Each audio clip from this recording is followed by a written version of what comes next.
Ito ang reading mo, Libra. Welcome back to our channel. Naway nasa mabuti kayong kalagayan while watching the channel. This is a general reading. Kayo nang bahala magpalit-palit ng situation nyo sa reading ko.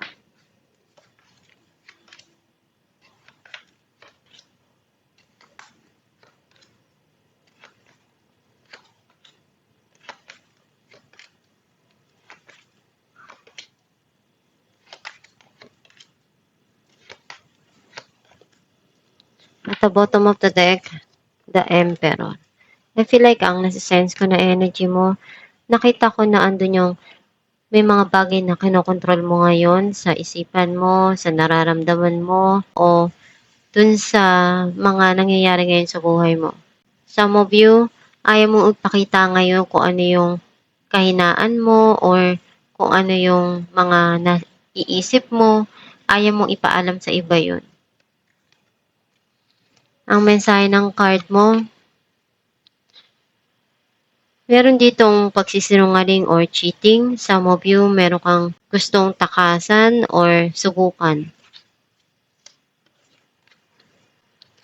May darating na success or victory. Some of you, celebration. Lahat ng kaya mo, binibigay mo, ginagawa mo para dun sa mga responsibilidad mo or pinupunuan mo. Either sa trabaho man yun o sa loob ng tahanan, kung ano yung kaya mo, ibibigay mo. May mga gusto ka pa na makuha at maabot sa buhay, pero pinag-iisipan mo na hindi ganun kadali para maabot yung mga ganong bagay or kung ano yung pinapangarap mo.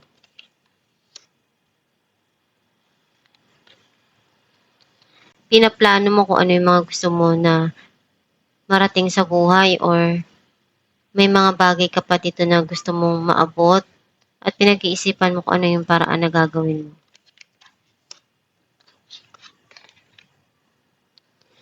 Gusto mong baguhin yung mga nangyari sa buhay mo.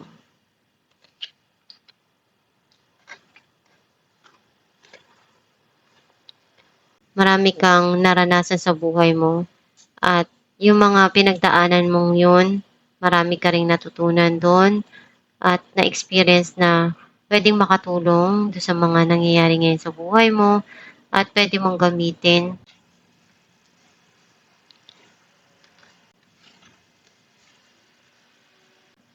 May mga gusto kang baguhin sa buhay mo sa nakaraan and kung ano yung kaya mo doon, gagawin mo ng paraan. Clarify natin ng Seven of Swords.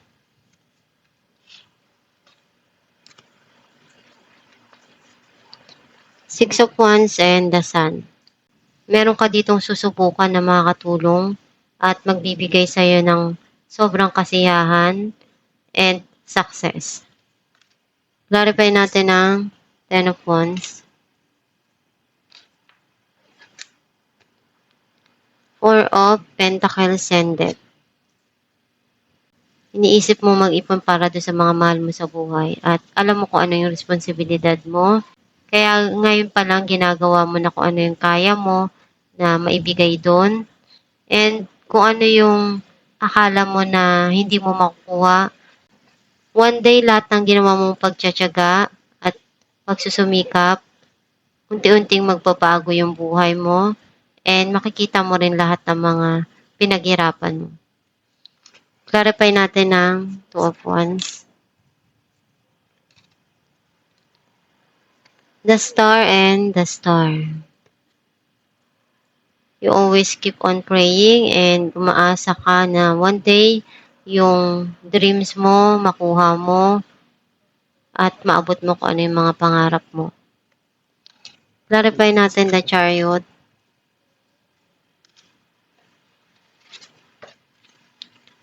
Eight of Pentacles and Page of Pentacles.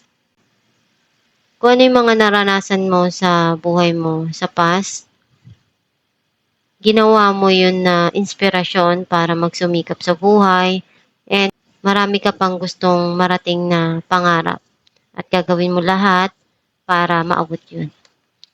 Clarify natin ng Six of Wands, Seven of Swords, and Eight of Swords. May mga bagay dito na feeling mo natatrap ka dun sa sitwasyon na yon. And gusto mong alisan yon. And unti-unti kang makakaalis dun dahil andyan yung success at makukuha mo rin yung victory para dun sa mga nangyayari na yun. Clarify natin ang the Sun, the Tower, and Four of Swords. Natapos na yung mga bagay na kaguluhan sa nakaraan and feeling mo gusto mo munang bigyan ng time yung sarili mo para makapagpahinga and unti-unti kang mag-heal at magiging okay din sa mga nangyari sa buhay mo. Clarify natin ang Page of Cups, Five of Wands, and Eight of Pentacles.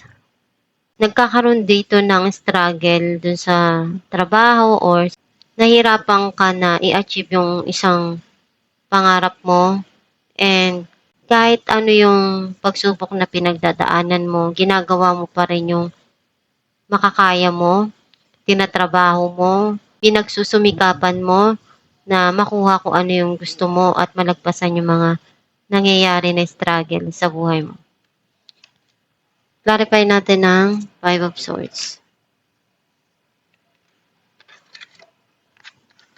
Page of Wands, and Two of Cups.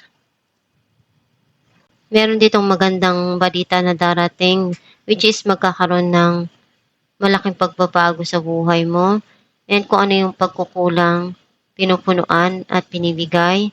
And nandun din yung pagmamahal na binibigay sa bawat sitwasyon at sa sarili mo at doon sa mga taong mahal mo. Alamin natin kung ano mensahe para sa'yo.